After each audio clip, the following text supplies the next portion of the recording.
네, 결혼 그러면 예나 지금이나 우리 청춘들에게는 가장 또 큰 관심사가 되고요. 결혼 잔치가 다른 모든 잔치보다 가장 큰 잔치일 것입니다. 예수님께서 오늘 본문의 말씀을 통해서 천국 잔치에 대한, 결혼식에 대한 부분을 예로 비유로 설명하시면서 이 땅에 신랑으로 오실 마지막 날, 이 땅에 다시 오실 그 재림의 때를 비유하여 주십니다. 오늘날 결혼식 그러면 대부분 하루 만에 끝납니다. 근데 팔레스타인 지방에 성경이 쓰여졌던 그 시대에는 이 결혼식이 한 일주일 정도 시간이 갑니다. 5일에서 6일까지도 간다는 말이죠. 요한복음 2장에서 예수님께서 가나 혼인잔치에 참석하셨을 때 그 포도주가 떨어졌던 그 이유도 이렇게 긴 시간 잔치가 지속됐기 때문입니다. 대부분 사람들이 낮에 일을 하기도 하고 또 중동 지방이 덥기도 하고, 그래서 이 큰 잔치를 대부분 좀 시원한 밤에 이렇게 진행하게 되는 때가 많았습니다. 근데 이 혼인잔치가 언제 시작이 되느냐? 혼인 예식을 하기 위해 신랑이 신부의 집을 찾아서 신부의 집으로 이렇게 행진하는 그때부터 이 축제가 시작이 되는 겁니다. 우리나라에서도 꽃가마를 가지고 신랑이 신부 집에 찾아가서 거기서 잔치를 하고 꽃가마 태우고 돌아오는 것처럼 이 유대 팔레스타인 지역의 이 결혼도 그와 같은 모습을 띠고 있습니다. 신랑이 이제 도착을 해야 되는데, 신부 집에 도착을 해야 되는데 여러 가지 이유로 인해서 그 전별금이라고 그러나요? 신부 측에 좀 주는 돈이 있어요. 우리나라도 옛날에 그 결혼식 하면 꼭 그 한파리가 있었어요. 그래서 걸음걸음 옮길 때마다 이 돈을 깔아줘야만 오고, 그러면 안 간다. 그리고 이제 버티는 거죠. 그러면 얼레고 달래고 해서 또 용돈 지어주고 해서 이렇게 데리고 오는 그 시간들이 있었습니다. 여하튼 어떤 이유에서든 이 신랑이 좀 늦게 도착하게 됨으로 말미암아서 이 신부가 이게 너무 늦어서 졸게 되는 그런 경우도 생기게 되는 것이죠. 오늘 본문은 바로 이렇게 늦은 시간에 오는 신랑을 기다리는 열 처녀, 이 처녀들이 다 신부가 아니고 신부 옆에 친구들이 들러리를 이렇게 서서 밤늦게 신랑이 이렇게 오게 되면 어두우니까 등불을 준비하고 그 신랑이 오는 길을 이제 마중 나가서 함께 들어오는 그런 예식으로 잔치가 진행이 됩니다. 예수님께서는 이 결혼의 풍습을 설명해 주시면서 여기에 슬기로운 자가 있고 미련한 자가 있다라는 것을 일러주시는 거예요.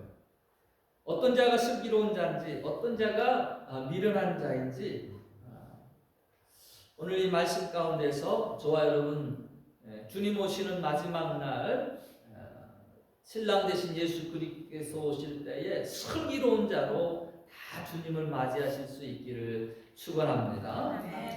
슬기로운 자는 어떤 자냐? 깨어 있는 자입니다. 첫 번째로 깨어 있으라 오늘 말씀을 주고 계셔요.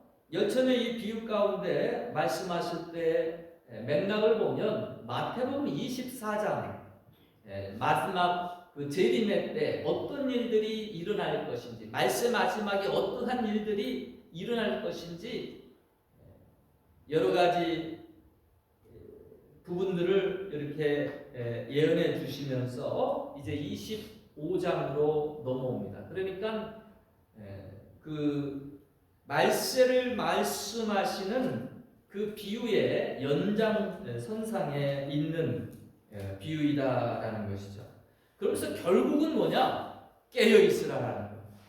도둑이 어느 경점에 올 줄 모르는 것처럼 주님의 임함이 그와 같으리니 깨어 있으라. 잠들지 말고 깨어 있으라. 그것이 오늘 본문이 주는 교훈입니다. 여러분, 인생의 마지막도 죽음도 준비할 수 있는 것이 지혜입니다. 오늘날 뭐 여러 가지 사건 사고들도 많고 온치 아니하는 또 전쟁의 소식들도 우리가 듣고 있습니다만, 태어나는 것에 순서가 있을지 모르지만 가는 것에서는 순서가 없거든요. 죽음을 불현듯 닥치게 되면 당황하게 됩니다. 놀라게 됩니다. 성경은 우리의 연수가 70이요 강건하면 80이라도 그 연수의 자랑은 수고와 슬픔뿐이요 신속히 가니 날아가나이다라고 그랬습니다. 그리고 그 후에는 반드시 심판이 있으리라라고 히브리서 9장 27절에 말해주고 있어요. 이 땅의 삶이 다가 아니다라는 거예요. 한번 죽는 것은 사람에게 정한 것이고 그 후에는 창조주 하나님 앞에 우리가 심판 받게 된다라고 하는 이 사실을 모르는 사람들이 참 많습니다. 그래서 이 땅에서 그냥 마음껏 사는 거예요.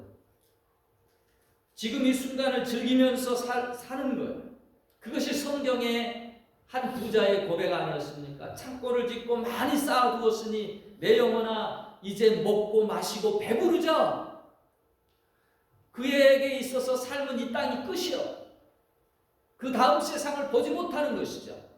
그때 하나님 뭐라고 그래요? 어리석은 자요. 오늘 밤 내가 내 영혼을 도로 찾으리니 내 예비한 것이 누구엇이 되겠느냐?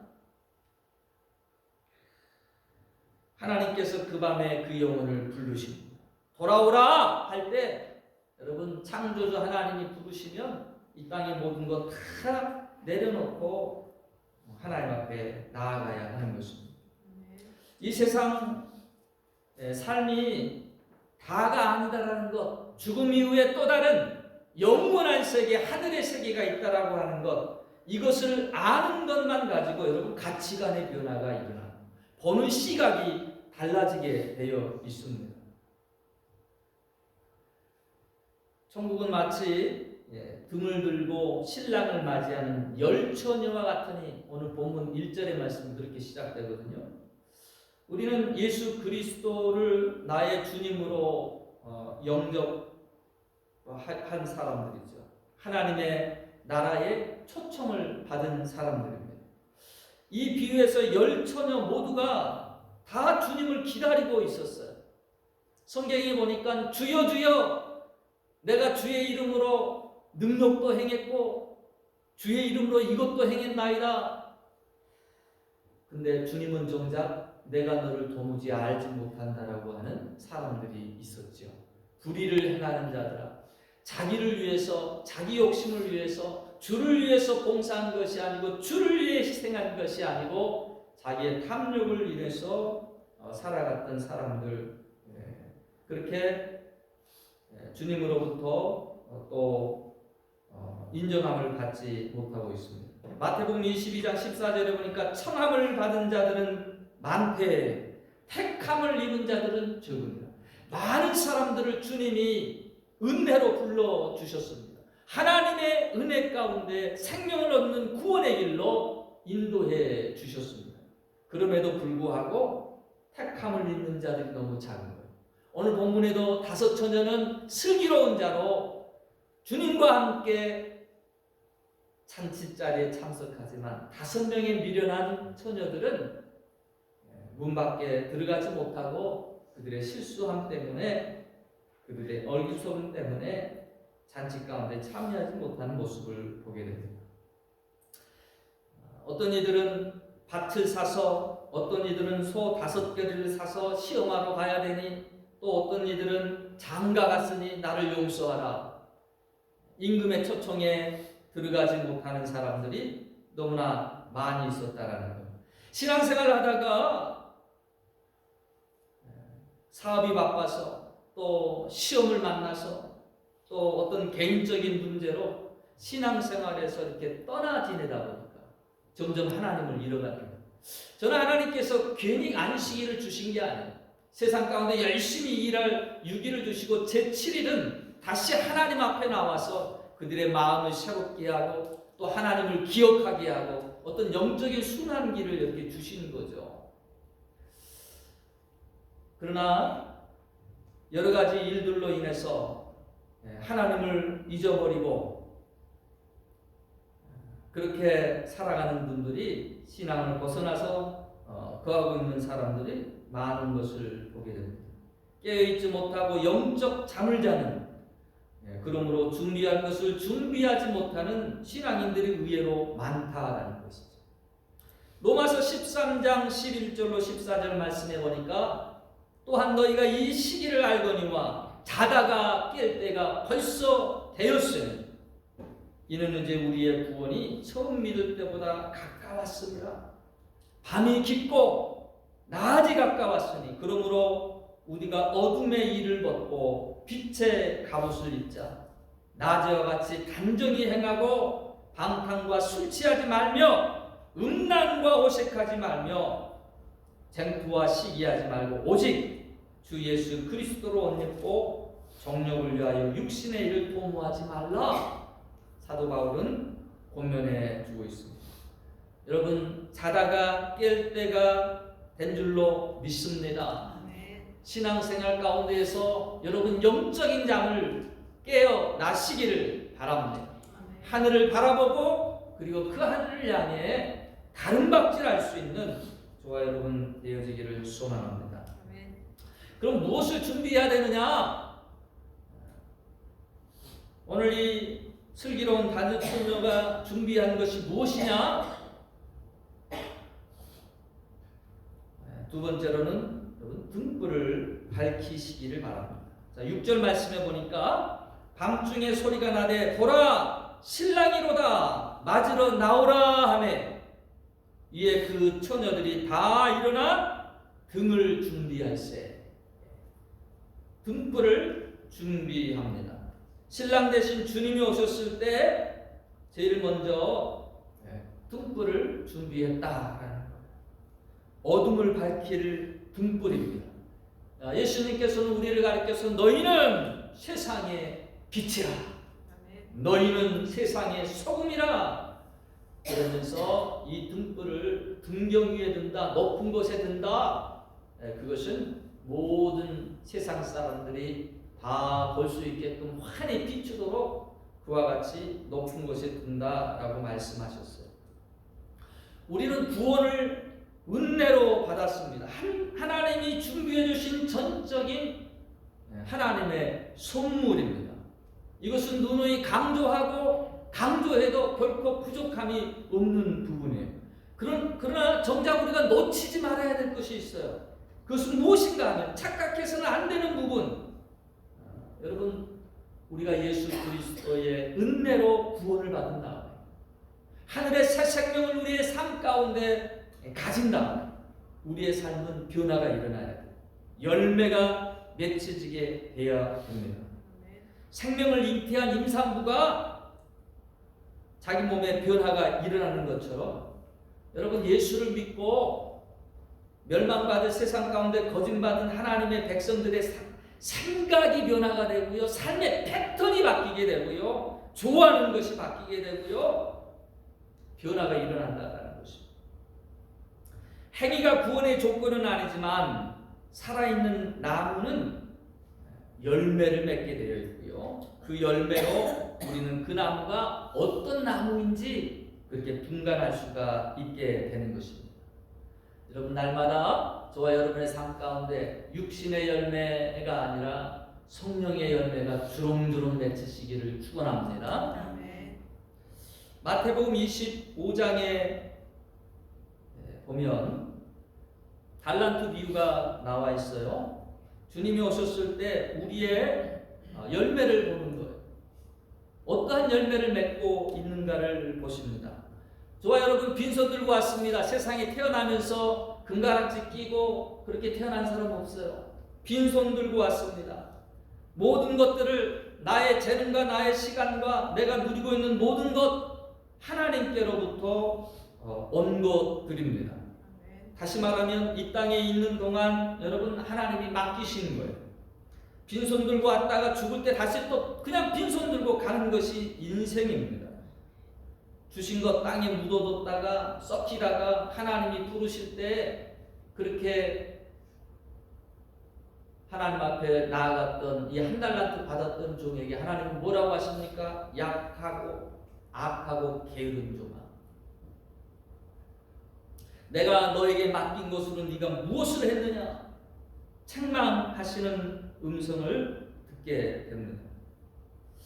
하나님은 각기 맡기신 달란트로 어떤 일을 했고 또 어떤 것들을 남겼는지 보신다라는 것. 그리고 그에 따라 뭘 해주시느냐? 상급을 주시는 거예요. 여러분 구원은 은혜로 받는데요, 상급은 내가 행한 것을 통해서 받게 되는 것입니다. 우리가 매 학기마다 또 졸업을 할 때에 열심히 공부한 사람들 그 대가에 따라서 상을 받습니다. 여러분 어떤 상을 받아보셨습니까? 다 상 받고 있는데 나만 혼자 아무 상도 없어요. 그러면 어떤 마음이 들겠어요?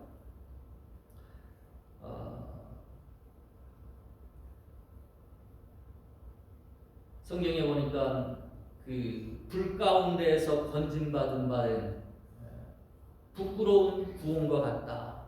구원은 절대 부끄럽지 않습니다. 그거는 절대적인 은혜요 감사와 찬양의 이유이고 우리가 영원토록 하나님 앞에 노래할 내용이죠.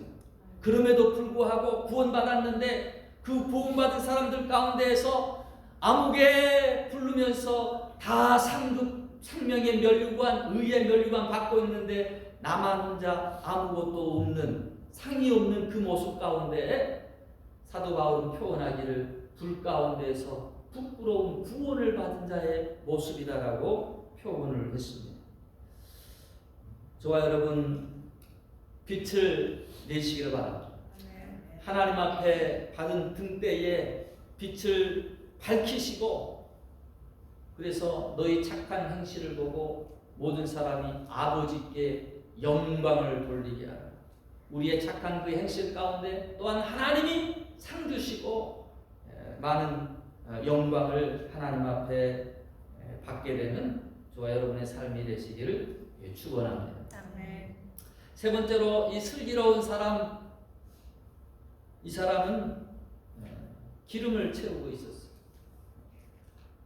제가 동대문에서 사역을 할 때 저희 그 교회에 신방문 차가 4대인가 이렇게 있었는데 교육자들이 돌아가면서 이제 자기 차가 아니라 돌아가면서 타는 거예요.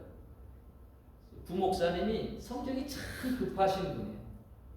이분은 연료 게이지가 반만 넘어가면 불안해가지고 운전을 못해요. 그러니까 늘 그분은 주유를 해요. 근데 저는 성격이 아주 또 느긋해. 그래가지고 웬만하면 기름을 안 넣습니다. 빨간불 들어올 때 그때 이제 기름을 넣는 거예요. 그래 한 번도 기름을 넣은 기억이 없습니다. 그러다가 큰일을 한번 제가 당했는데요. 중고등부 수련 강사로 이렇게 집회 장소를 가게 됐는데 기름이 얼마 안 남았어요. 아예 좀 더 가자면 그렇지. 그리고 넘어갔어요. 아니 근데 점점 산길로 가네요. 주유소를 이제 찾는데 주유소가 나올 리가 있나요? 언덕길을 꼬불꼬불 가다가 기름이 완전히 바람나고 길거리에서 이게 차가 딱 서버렸네요. 저는 그냥 차가 쓰면 쓸 줄 알았어요. 근데 이 차가 엔진이 딱 꺼지니까 제일 먼저 핸들이 락이 걸려요. 움직여지지가 않아요. 그리고 이게 차가 뒤로 물러난 거예요. 오! 그러는데 저 뒤는 이게 분명히 이게 낭떠러지란 말이죠. 이게 산을 가고 있으니까. 그래가지고 이렇게 후줄줄한데 이거 죽었구나 생각이 들더라고요. 근데 어떻게 그 락 걸렸던 그 핸들이 약간 이렇게 틀어져가지고 이렇게 스르르 하면서 속도가 붙다가 평지로 내려오면서 겨우겨우 천신만고 끝에 가까스로 차가 딱 섰어요. 내려서 보니 세상에 발밑이 낭떠러지예요. 죽을 고비를 했어요. 제가 그다음부터 좀 바뀌었어요. 기름을 조금 더 일찍 넣어요.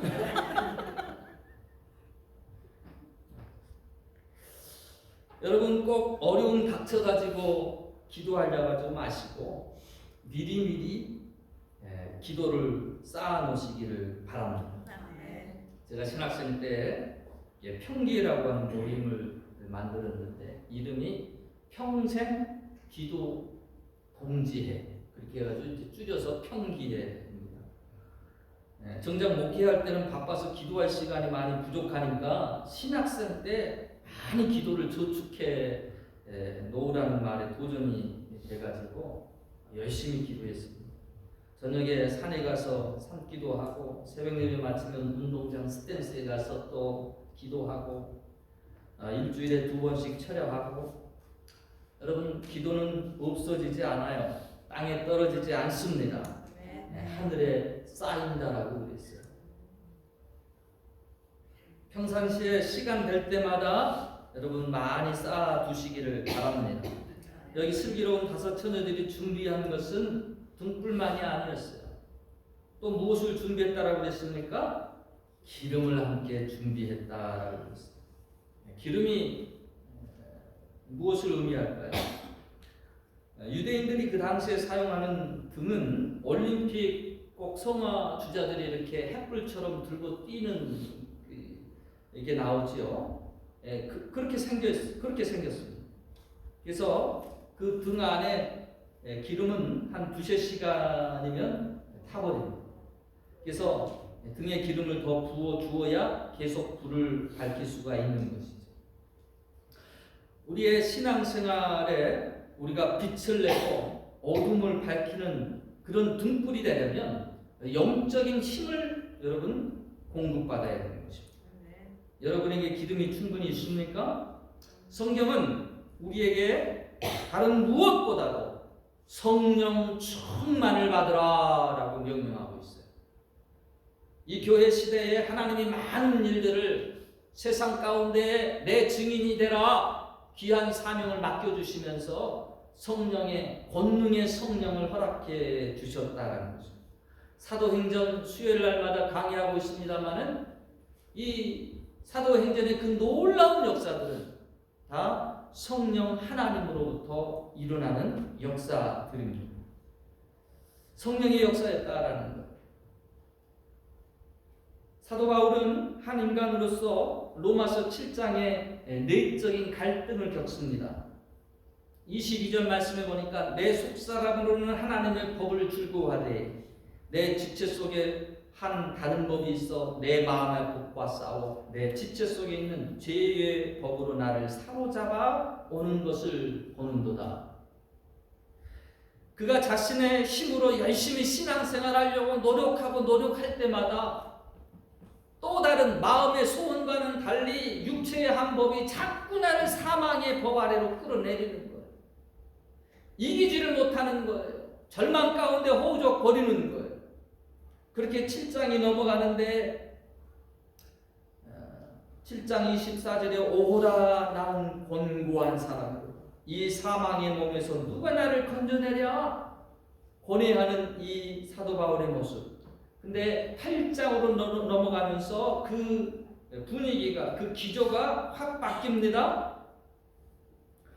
그가 해방을 선언합니다. 로마서 8장 2절 이는 그리스도 예수 안에 있는 생명의 성령의 법이 죄와 사망의 법에서 너를 해방하였습니다. 승리를 선포하는 거예요. 신앙생활의 승리가 어디에서 오느냐? 우리의 연약함을 이길 수 있는 능력이 어디에 있느냐? 바로 성령 하나님께 있는 줄로 믿습니다. 이것을 체험하고 그리고 성령 하나님을 의지하고 늘 달려갔던 사도 바울이었습니다. 우리가 각자 다 램프를 가지고 있지만 다 빛을 내고 있는 것이 아닙니다. 마음은 온유로되 육신이 약합니다. 제대로 헌신하지 못합니다. 오늘날 너무나 많은 크리스찬들이 자신의 힘으로만 신앙생활을 하려고 노력합니다. 모양은 갖추었지만 겉은 크리스찬이지만 크리스찬의 삶을 살아가지 못할 때가 얼마나 많은지요. 등은 가지고 있지만 빛을 내지 못하는 삶이 얼마나 많은지. 잠깐 빛은 비쳤을지 모르지만 금방 기름이 바닥나가지고 기진맥진해하고 있는 사람들은 또 얼마나 많은지요. 여러분, 성령을 사모하고 성령을 구하고 성령을 의지함으로 여러분 신앙생활에서 승리하시기를 축원합니다. 오늘 슬기로운 다섯 처녀는 기름을 준비했다라는 것. 이 미련한 다섯 처녀들은 나중에 급히 밖에 나가서 기름을 구했지만 이미 문이 닫혀버렸어요. 두들깁니다. 우리가 이제 왔으니 열어주소서. 그러나 한 번 닫힌 문이 열리지가 않습니다. 노아의 홍수 때 구원의 방주였지만 한 번 닫힌 문이 열려지질 않습니다. 여러분, 신앙의 결단의 기회가 언제나 있는 것이 아닙니다. 주님 오셨을 때 그 신랑 혼인잔치에, 천국 혼인잔치에 참석하지 못했던 자들이 이 땅의 환난을 겪으면서 그리고 다듬어지면서 정금같이 연단되면서 그리고 다시 주님 앞에 나아가게 되는 것을 보죠.